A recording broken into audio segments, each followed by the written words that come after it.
Okay, welcome back, ladies and gentlemen. We've had some wonderful guest speakers so far, and today is no different. I'm so pleased and honored to have with us today Dr. Walter Swan, Professor of Music at Elizabeth City State University. Welcome, Dr. Swan. Dr. Brock, thank you. It is my pleasure to be here. Thank you so much. Indeed. Could you tell us a little bit about yourself, your educational and professional background? Well, sure. I started at an HBCU at Alcorn State University, majoring with a bachelor's of music ed. And I was one of those who actually changed. I'm sorry for that. I'm sorry. Who actually changed over to a bachelor's of music because I always wanted to be a performer. And I did it in my senior year. Can you Oh, believe that? wow. Oh, Wow. yes. Got the degree, and I'm like, you know what? I'm going to be the first to jump ship. So I get the opportunity to say that I'm so sorry. This person. It's okay. Um, I get the opportunity to say that I'm the first person to receive a bachelor's of music performance from Alcorn State University. Wow. I then went on from there to work on my master's at Mississippi College, which is a PWI in Mississippi, and then on from there to work at the University of Southern Mississippi for my doctorate, my DMA. That was a godsend to go to Mississippi College because that truly catapulted not only my academic career, but my professional career as well.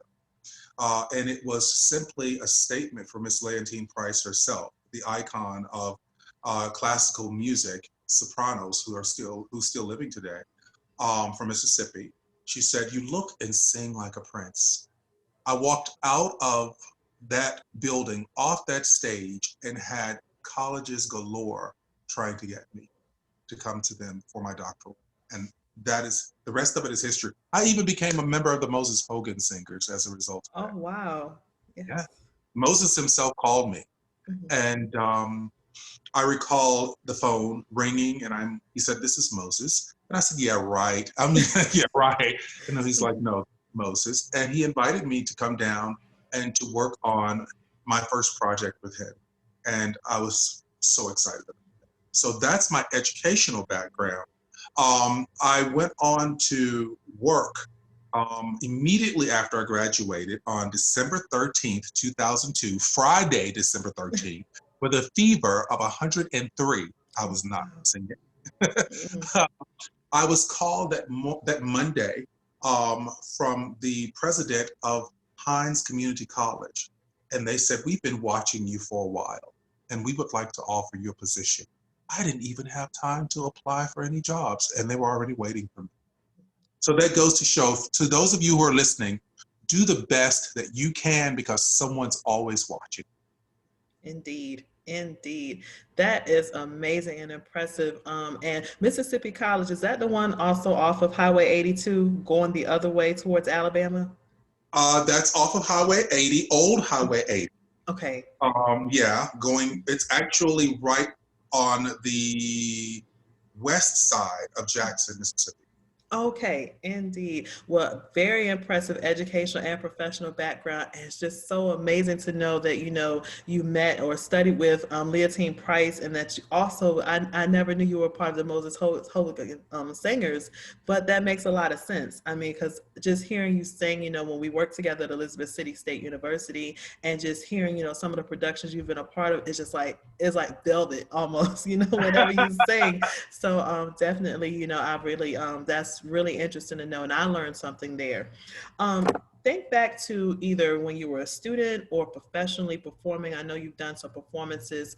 Have you ever encountered stage fright or performance anxiety, or have you ever faced a point where you actually had to come to a full stop in a performance? And if so, what did you do to overcome that or manage that? Oh, wow. That is a very interesting question. Um, Realistically, as a student, the answer is no. Okay. As a working professional, trying to keep up with academia and the performance world, Mhm. the answer is yes. I will never forget playing Dracula in Dracula. And I got in the middle of the show. Everything was going well. And this was not a singing role. This was straight theater. Mm-hmm. And I completely lost my line. Wow. I literally had to improv to the point of I could not remember it. I walked off the stage, got my line, and came back improving Mm-hmm. to complete the show. Mm-hmm. And that's exactly what a professional would have done. Mm-hmm. A lot of people don't know. You can leave the stage if you can find a way to get off and to get back on without interrupting the show. Mm-hmm. Another one was, yeah, I have another. Mm-hmm. Another, this was a singing one. I didn't stop. However, I was playing the role of Theseus with the Virginia Opera. And I did not have what I felt was adequate time with the rest of the cast. And I was in the middle of the show, and I will never forget the anxiety that I felt. What comes next? I had to listen so intensely that it was almost like I was just not even ready to perform. I think as a performer, what we have to do is we have to make sure that we take stock and ownership in ourselves to know that time management is real. Mm-hmm. If you're going to be a part of education and or academia and a performer, you have to be able to articulate that to the academic powers that be, administrative powers that be in academia. And you also have to be true to yourself of what you can and what you cannot handle. Right. So those would be two of the caveats that I would say for those of us who have at least had a moment or two on stage of anxiety. Indeed. And thank you for that.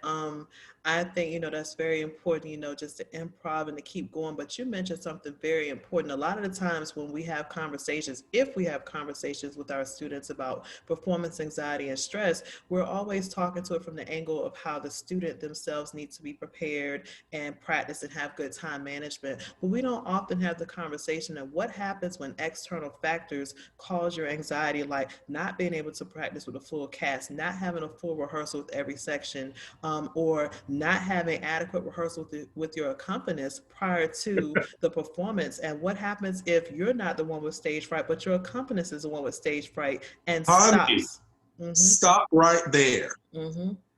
In a competition, Mm-hmm. it happened. I'm singing Poulenc's Paganini here in a competition in North Carolina, and my accompanist blinked. Mm-hmm. She blinked out, and I'm like, honey, where are you? Mm-hmm. But guess what? I was penalized as the singer Mm-hmm. because, well, you should have stopped and you should have, just collected yourself. Well, that was not in the rules. Right.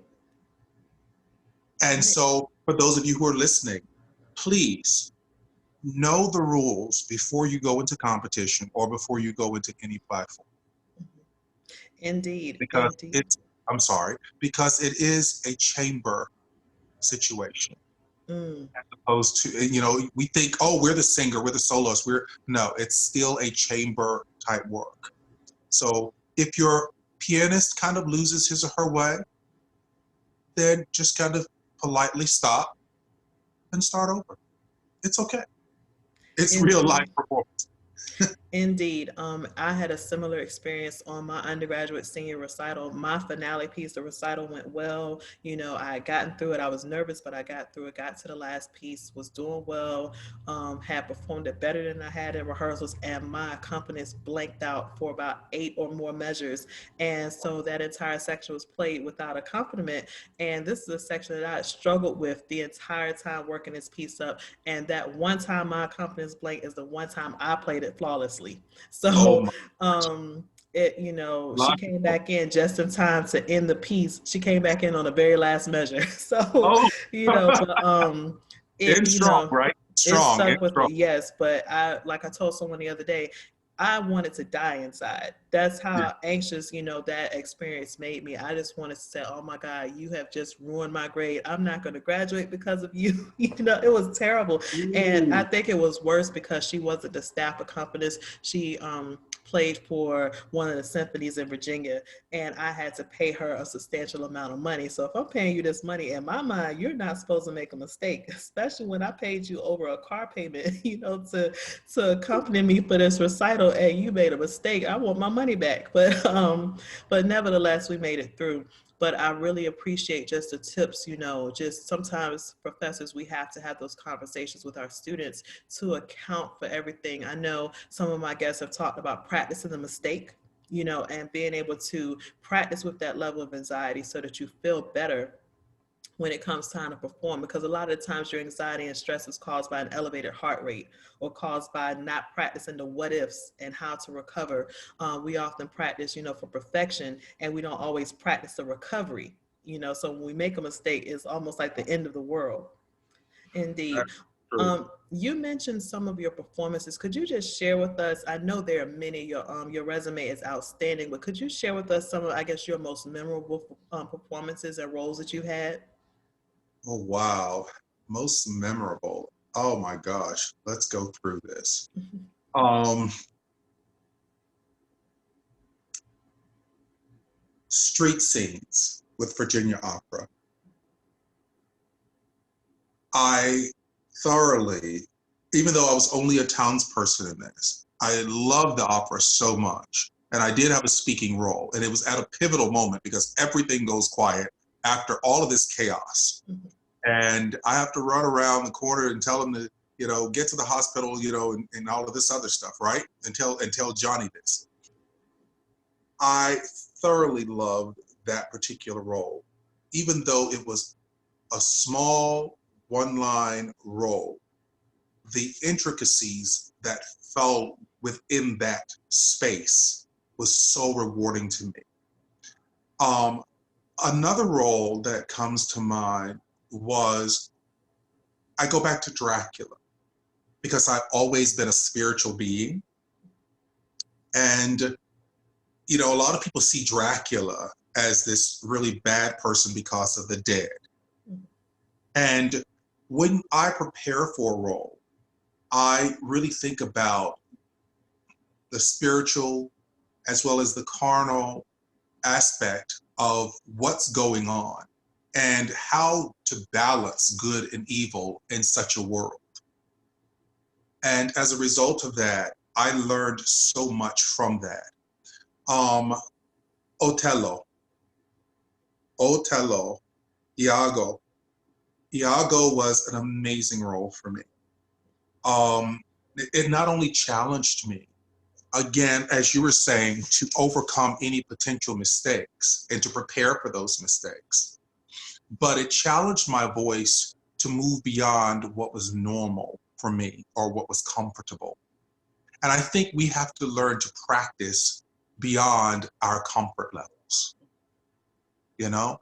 So those would probably be the three roles. And Iago is because studying Shakespeare, you study so much. I mean, you study pentameter, you learn about history, you learn about society, there's so much in it. And the fact that he was so, how should I say, methodical as well as strategic in how he puts his poems, his prose together. It was just amazing to be able to sing that, you know, with Verity writing it. It was crazy. Indeed, indeed. Thank you. Just such wonderful things. Now, you are still the professor of music and the director of choral activities at Elizabeth City State University, correct? I am. What are some things? I know you have vocal majors there, but you also have some just phenomenal singers in the choir and in your small ensembles. What are some things you share with them to help them overcome stage fright or help them to prepare for performances and get over anxiety, whether it's they're preparing for a small group setting or someone's getting ready to prepare a solo for you, or they're getting ready for IMA, which is the Intercollegiate Music Association Conference. What are some things you share with your students either in the ensemble setting or the studio setting to help them overcome their stage fright and anxiety? Ooh, you just asked a hard question, and I don't want to give that secret away, but I just beat them. I'm just kidding. I'm just kidding. I'm just kidding. But sometimes they think that they're getting beaten up because I push them. What I share with them is you never know. It's music performances, they're like the wind. You don't know which direction, you know, it's going to go until you experience it. It happens in a split second, and once it's gone, you can't do anything about it. So don't worry about what happened before. I mean, you know, what happened in the past. Just keep going forward, Mhm. you know. The biggest thing is preparation, making sure that you can prepare for anything and not just that thing. Um, I have them to work in pairs and I have them to mirror each other a lot. I will turn one to another. Of course, we talk about quartets, you know, but I actually take the people within the sections and I take the strongest person in that section who's singing that particular song, and that could vary, you know, throughout songs, you know. And I'll say, okay, I want you to do what this person is doing, or listen to this person. Now, I want you to either match this person, or I want you to to excel above this person.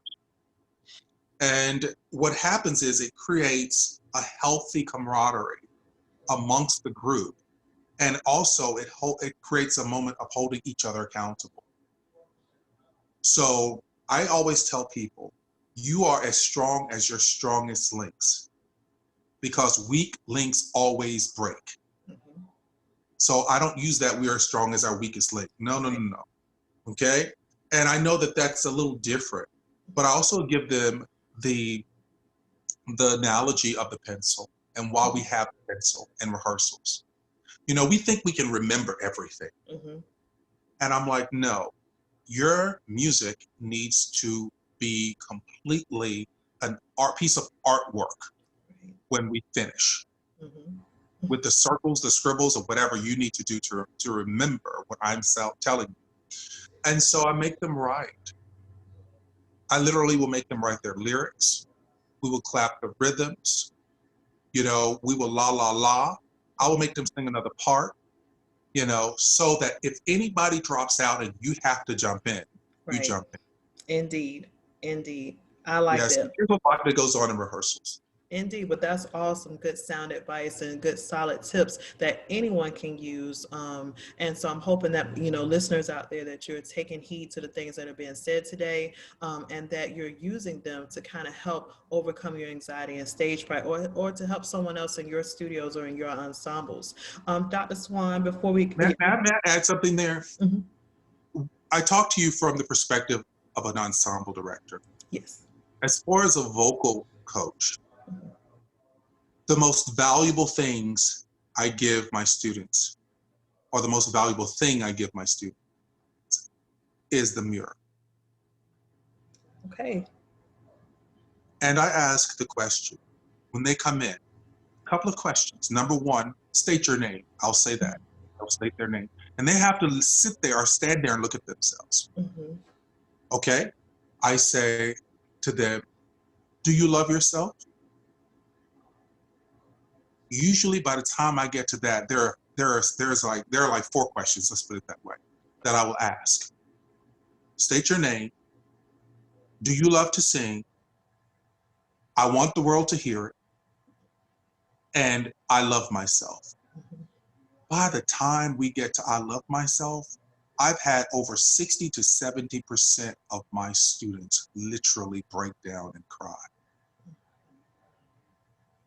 In this field, if you do not love yourself, you're not going to put your best foot forward because it's a representation of you.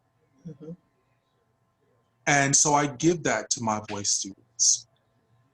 I said, you have to learn to love yourself. You have to get away from your anxieties and fear of travel, and you have to be willing to leave home. Yes, yes, you have to be willing to leave home. There's so much more out there, and you can limit yourself greatly just by, I'm not getting on a plane, or I don't know what's out there. You won't know until you try, and you won't know what opportunities are passing you by if you don't go and try. Very, very good advice. Before we wrap up, is there anything you wish to share just for the greater good of our music majors or music professionals listening? Would you like to give a shout out or a recruitment pitch for Elizabeth City State University's choral program? Vocal program and choral program. We do Yes. have a wonderful vocal program. My studios is growing, and my studio is growing, and my students are doing fabulous. I have 4 who are giving recitals this semester, and we're trying to actually do a live stream virtual recital. So hopefully you'll have a chance to tune in and see that. The choral program is always looking for great singers, but more so singers who are willing to learn and go beyond where they are. Need to get some guys in there. So if any guys are out there who sing, please know that there are recruitment dollars for you at Elizabeth City State University, as well as the ladies. But if I had to actually give one word of advice or one piece of advice, I'm going to extract it from a few of my predecessors. One being Lester Lynch. Lester Lynch simply says, who is a fabulous baritone who sings all over the world now. He said, just be. Just be. Be in the moment. Be in yourself, and most of all, just be able to be the human that knows that you can overcome anything. Indeed. The Indeed. other is from my sister, who says, do something today that your future self will thank you for. Mm-hmm. So for all of those wonderful voices out there, especially the younger voices, don't think that you have to be perfect in order to go and compete or to even go and sing on a stage. Just be as good as you can be. If it's time for someone to pluck you out because they see your potential, many times people will pluck you out because they see the potential. If you're too polished, people don't even want to deal with you. But you have to know the balance. So please, just one note at a time, one breath at a time, and one performance at a time. Indeed, indeed. Thank you so much, Dr. Walter Swan, for joining us today and imparting some wonderful wisdom and knowledge on us. And for our listeners, continue tuning in. We have a few more guests that will be coming on for this webinar series. Again, Dr. Swan, thank you so much. Thank you so much. It's been a pleasure. Indeed.